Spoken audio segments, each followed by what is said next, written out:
Hi, and welcome back to another Rise video. This is going to be the first in a new series in which I'm talking about what are the things that a new player to Moonrise, the new adventure that I'm going to be building first for my friends and then hopefully for everybody else, would need to know.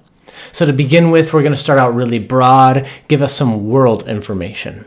So first off, we need to focus on the main powerhouses or the world factions on the Exomoon or the Lost Moon of Elara.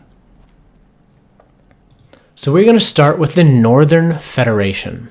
And before I can get too deep into the Northern Federation, I need to clarify something.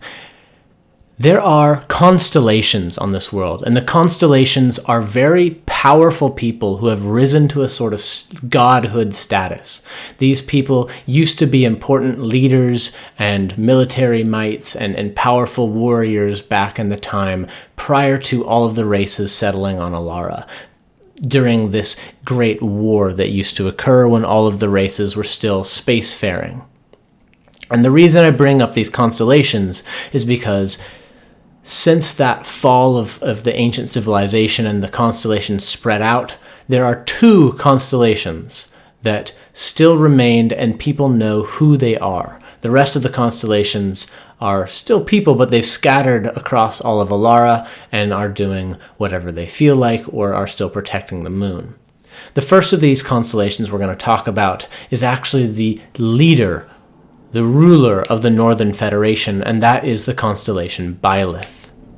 Byleth is the constellation that oversees all of this, the cold and maintaining the temperature of the moon of Elara, as well as they're the constellation of order, organization, and sometimes even death.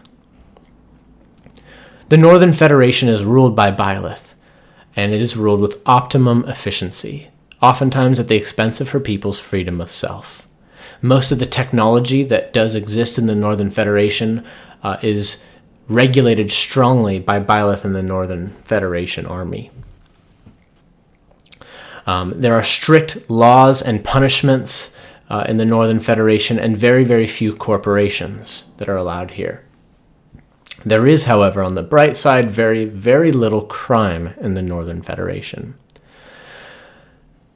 In the Northern Federation, though, there is not much in terms of food. Nutrients are scarce. There's large mountain peaks. There's marshes and the drab hills. It is very difficult for the people here in the Northern Federation to get food. And if not for the chroma train, which we'll talk about in a future video, it would be difficult for them to have grown to the size they are.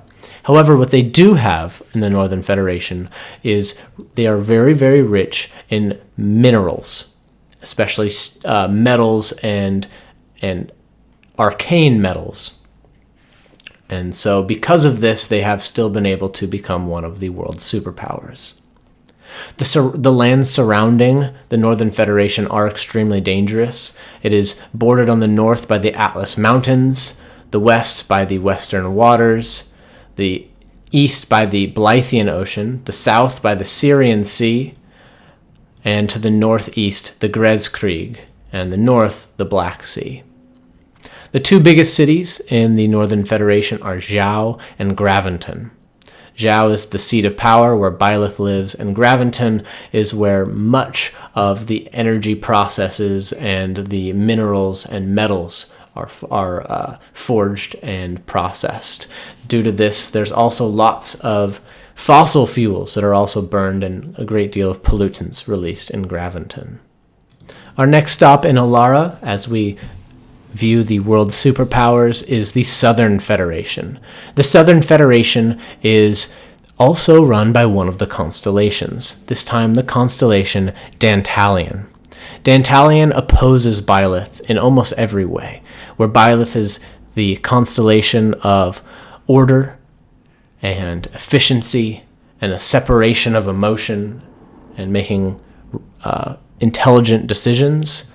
Dantalion is the constellation that governs life and passion and living by their emotions.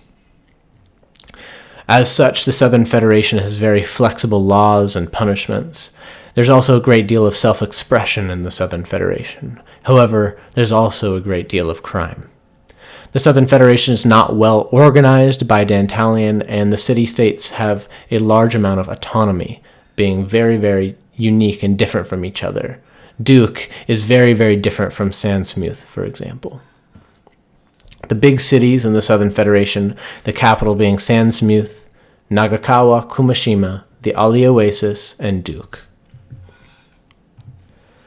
This land here is very rich in nutrients. It's some of the areas on all of Elara where the vast majority of food is grown. There's a very, very large population. In fact, Sandsmouth is one of the largest populated cities on Elara, following only shortly behind the city of Prodence in the Argan Peninsula. There is not much in terms of minerals, however the Brokey mines are here in which just regular iron is mined. Iron is useful, however, when compared to some of the other metals on Elara, it's perhaps not so useful in comparison. The lands surrounding the Southern Federation are dangerous, but not quite as dangerous as those of the Northern Federation. The Striga Plains to the northeast, the entirety of the Meso Desert to the east, Serpent Spine separating Kumashima and the Ali Oasis. The west, there is the Elder Tree and Lorana, which is where the Vata live, and to the north, the Argan Mountains and the Argan Peninsula. Far to the west, though, is the Ignatius Badlands, which has stopped most of Sandsmouth and the Southern Federation from being able to move westward. So next we're going to talk a little bit about what the Federation in general means, how it was formed and why it split, and what has happened to the majority of the military might of the Federation. Originally, the North and South Federation were simply called the Federation. This was back when Byleth and Dantalion ruled together, and they had a very powerful military force that protected all the people from the dangers of the newly settled Exomoon. The Federation was formed shortly after the ancient war that brought all of the races to Elara. However, due to disagreements between the constellation Dantalion and Byleth, the Federation split, though technically is still all together as one nation. Think similarly to how the Roman Empire was once one empire and split to form the Western and Eastern before it eventually fell. What is left, though, after the split of the North into the North and South Federation is the Federation HQ, or headquarters. This is where the Federation Army resides. The Federation Army is overseen by the High Commander of the Federation Army, and his leadership has kept the army together for a great deal of time, even after the Federation has split. So even though there is a North Federation and a South Federation, there's also a third entity known as the Federation Army that works between the two.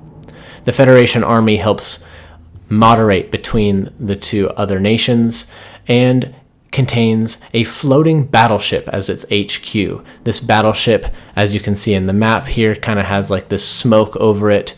It is very, very difficult to track down. It has advanced cloaking and stealth technology, and it runs off of arcane energy. The Federation Army is more than just a moderator between the North and South. It also has a presence in the Argan Peninsula as a police force, and even has fortresses and locations in some of the free cities, such as Fontaine. As mentioned, the Federation Army is ruled by the High Commander of the army, as he has 3 commanders under him, and under them are many, many more army soldiers. The Federation Army is thought to have upwards of 15,000 soldiers.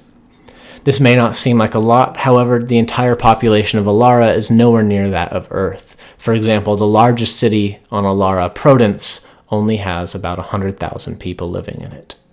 Thank you guys so much for watching. Again, this is just the first part to a hopefully 3, probably more part video series on what a new player would need to know as they are venturing out into exploring the lands and cities and areas on the Exomoon of Elara. Our next video, we're going to hyper-focus on the city of Prodence, its history, how it's run, the Chroma Industries, as well as the Guild Alliance. So hopefully you enjoyed this video. If you did, please leave a like button. If you're interested in learning about the city of Prudence and what this chroma train is, please subscribe so you can be ready to get a notification to watch our next video on the city of Prudence. The final video in the series I'm currently planning will be talking about unique locations within the city of Prudence, as well as the 7 major guilds that make up the Guild Alliance. The city of Prudence is important because it's going to be used as the starting point for all adventures in Elara. Thank you guys so much for watching. Hopefully you enjoyed. Again, if you did, please leave a like. Otherwise, bye-bye.